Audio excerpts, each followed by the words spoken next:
வணக்கம். ஜனவரி 14ஆம் தேதி ராகுல் காந்தி இரண்டாம் கட்டமாக பாரத் ஜோடோ யாத்திரை தொடர இருக்கிறார். இந்த தேதிக்குள் இந்தியா கூட்டணி தொகுதி பங்கீடுகளை முடிக்க திட்டமிட்டு இருந்தது. ஆனால் தொடர் இழுபறி காரணமாக இது சாத்தியப்படவில்லை. இந்த நிலையில் இது தொடர்பாக இன்று இந்திய கூட்டணி தலைவர்கள் காணொலி மூலமாக ஆலோசனை மேற்கொண்டனர். லோக்சபா தேர்தலுக்கு இன்னும் 3 மாதங்களே உள்ள நிலையில் இந்தியா கூட்டணி இன்னும் தொகுதி பங்கீட்டை முடிக்கவில்லை. அது மட்டுமில்லாமல் பிரதமர் வேட்பாளர் குறித்தும் அறிவிப்பு வெளியாகவில்லை. இந்த தேர்தல் காங்கிரசுக்கு மிக முக்கியமான தேர்தலாகும். கடந்த 10 ஆண்டுகளில் காங்கிரஸ் கட்சி ஏராளமான இழப்புகளை எதிர்கொண்டிருக்கிறது.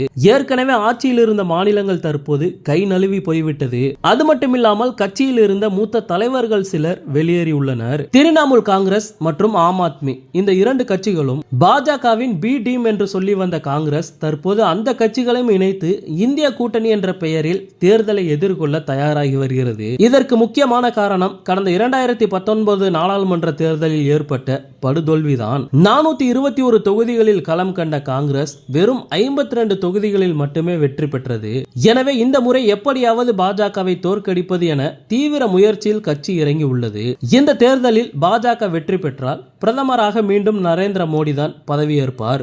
இதன் மூலம் நேருக்கு பின்னர் 3வது முறையாக தொடர்ச்சியாக பிரதமராக பதவியேற்றவர் என்ற பெருமையை மோடி பெறுவார். அதே போல 2025ஆம் ஆண்டு பாஜகவின் தாய் அமைப்பான RSS இன் 100வது ஆண்டு விழா கொண்டாடப்படுகிறது. இதனை பயன்படுத்தி RSS பிரம்மாண்ட வளர்ச்சியை எட்டும். பதிலுக்கு காங்கிரஸ் இன்னும் பலவீனம் அடையும். இதையெல்லாம் காங்கிரஸ் விரும்பவில்லை. எனவே இந்திய கூட்டணியில் அது உறுதியாக இருக்கிறது. ஆனால் இந்த கூட்டணியில் தற்போது தொகுதி பங்கீட்டில் பயங்கர சிக்கல்கள் எழுந்துள்ளது. மேற்கு வங்கத்தில் வெறும் 2 தொகுதிகள் மட்டுமே ஒதுக்குவேன் என மம்தா கூறியிருப்பது காங்கிரசின் பொறுமையை சோதிக்கிறது. மகாராஷ்டிராவில் காங்கிரசுடன் கூட்டணியில் இருக்கும் தேசியவாத காங்கிரசும் சிவசேனாவும் முரண்பட்டிருக்கிறது. கேரளாவில் CPM அவ்வளவு எளிதில் விட்டுக் கொடுக்காது. உத்தரப்பிரதேசத்திலும் அகிலேஷ் யாதவ் காங்கிரசுக்கு அதிக தொகுதிகளை ஒதுக்குவதை அவ்வளவாக விரும்பவில்லை. இத்தனை பஞ்சாயத்துகளுக்கு மத்தியில் தான் இன்று இந்தியா கூட்டணி தலைவர்களின் கூட்டம் நடைபெற்றது.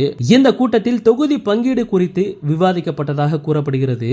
எப்படியாயினும் இந்த மாதம் முடிவதற்குள் தொகுதி பங்கீட்டை இறுதி செய்தால்தான் தேர்தலை எதிர்கொள்வதில் சிக்கல் இருக்காது என கூறப்படுகிறது. மேலும் இன்று நடந்த இந்தியா கூட்டணி கூட்டத்தில் காணொலி வாயிலாக முதலமைச்சர் மு க ஸ்டாலின் மற்றும் கனிமொழி கலந்து கொண்டனர்.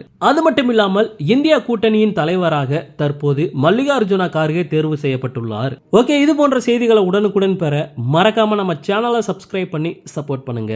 நன்றி.